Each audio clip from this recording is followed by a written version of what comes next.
There's a pulse that is happening.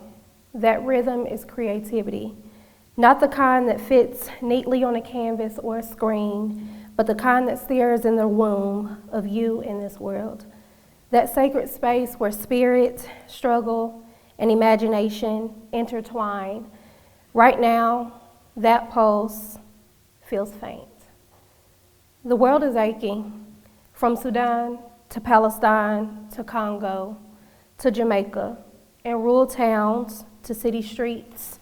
We are watching humanity and nature groan in labor. But these are not endings, they are contractions. Signs that something new is asking to be born through us. Creativity is not how we make art, it's how we make a way when that way seems nearly impossible. See, the womb is our first teacher of innovation. It's dark, quiet, and yet everything essential begins in this unseen space. Every freedom movement, every song, the womb teaches us how to surrender to stillness, to faith, and divine timing. When I speak of the womb, I don't mean gender, I mean energy. That nurturing, intuitive current of source that lives within us all when we listen deeply. And even now, when the world feels heavy and unclear, something sacred is forming beneath the surface. Creating for me has always been how I survive and thrive. Most importantly, how I serve. Every initiative and concept I've birthed with the community did not come from perfection or capital investment. It came from deep listening to what community was crying out for when others would fail to listen or show compassion. Not assuming what they say, but carefully weaving together their input, thoughts, and needs. It looks like sitting at the feet of your elders with reverence. It looks like learning from those who have kept the flame lit while making necessary adjustments, real trailblazers. When I created our meal preparation and food education brand, I did it with intention. From the play on my name to the logo and the colors, many people thought it was about convincing them to eat more plants. However, the question really was, what if nourishment could be liberation? Nourishment literally and figuratively. So we transform plants, legumes, and grains into your favorite meals, like our meatless meatloaf and jackfruit burrito tacos. Some would call this sorcery. We turn kitchens into classrooms and sanctuaries and shared meals into movements, making change through food, one taste bud and palate at a time, transforming health. Creating from the womb has always been very personal for me. Now, my beloved maternal health and reproductive care wheelhouse was birthed from heartbreak and hope. 10 years experiencing my first loss as a young woman, my first child and seed. But it wasn't in vain, as it set the tone for the work that I do. 1 in 4 was far too normalized, yet was common for the women, mothers, and families that experience pregnancy loss or mortality. I later learned that many women were still and are still navigating a maternal health crisis too few want to name. Black women are 4 times more likely to suffer mortality and or postpartum depression compared to our white counterparts, which is 85% preventable.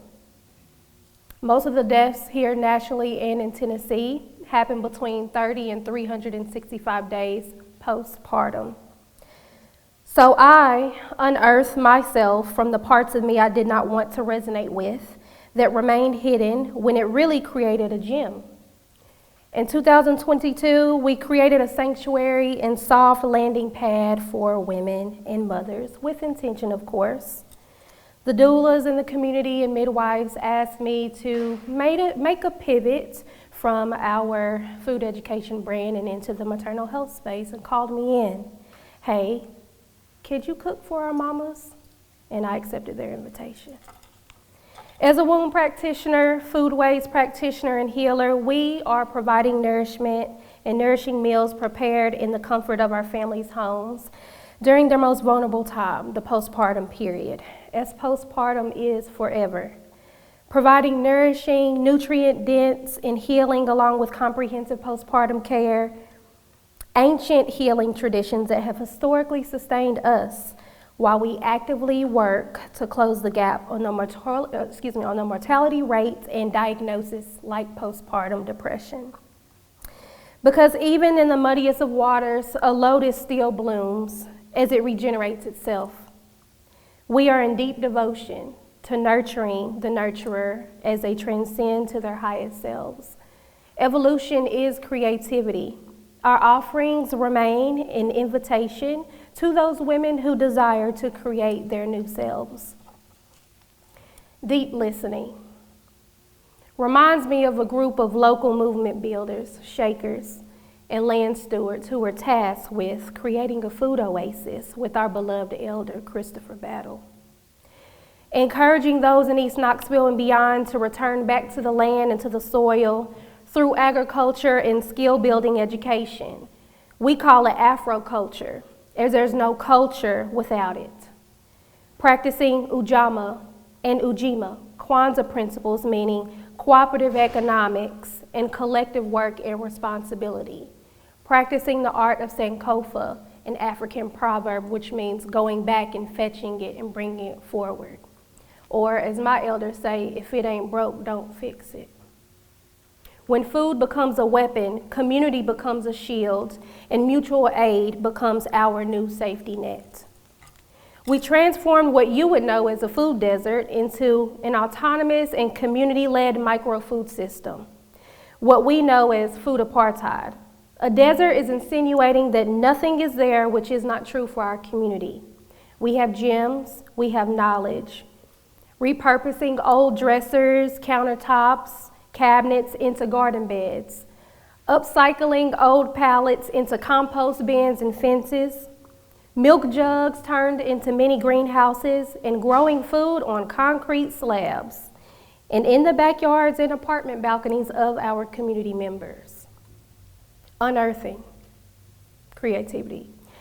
We are distributing power back to the people, not just increasing access to fresh food, but access to land where it is often seen as a commodity. We learn that land remembers how to heal us, even when we respect it and when we are willing to listen very deeply.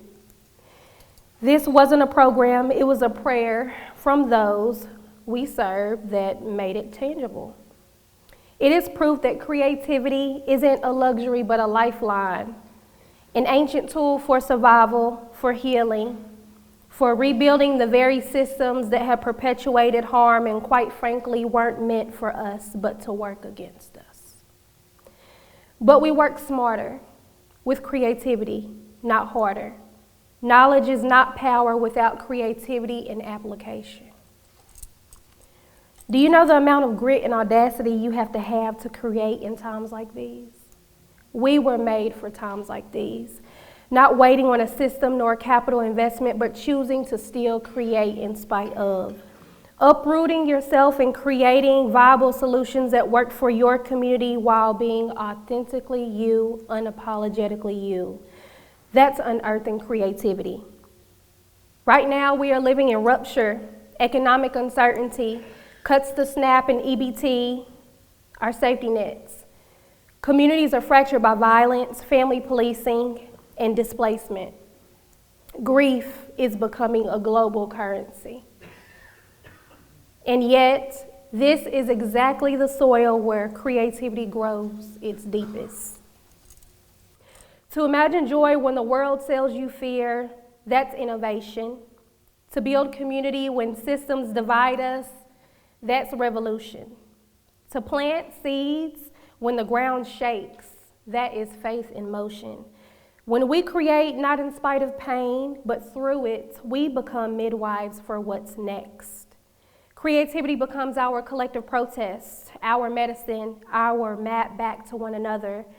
Let me not be remiss if I do not mention what to do when unearthing creativity is threatened or co-opted. Keep creating from the womb and the heart. Each of us are capable of birthing something this world desperately needs. So I ask you, what is asking to be born through you? A concept, a program, a promise to care and listen more deeply. Unearthing is not about escaping chaos, it's participating in the rebirth. It's remembering that collapse can be compost, the very soil where new systems, new ways, and new ideals take root. Before you walk out of this room, I want you to sit with a few things. Number one, listen deeply. Innovation begins with listening, not to trends, but to truth and constructive criticism. Listen to your spirit, listen to your neighbors, listen to your elders.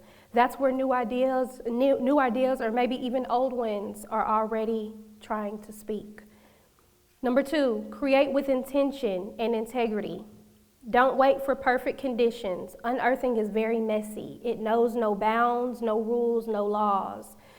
Number three, build in and with community. Unity. Creativity is not a solo act.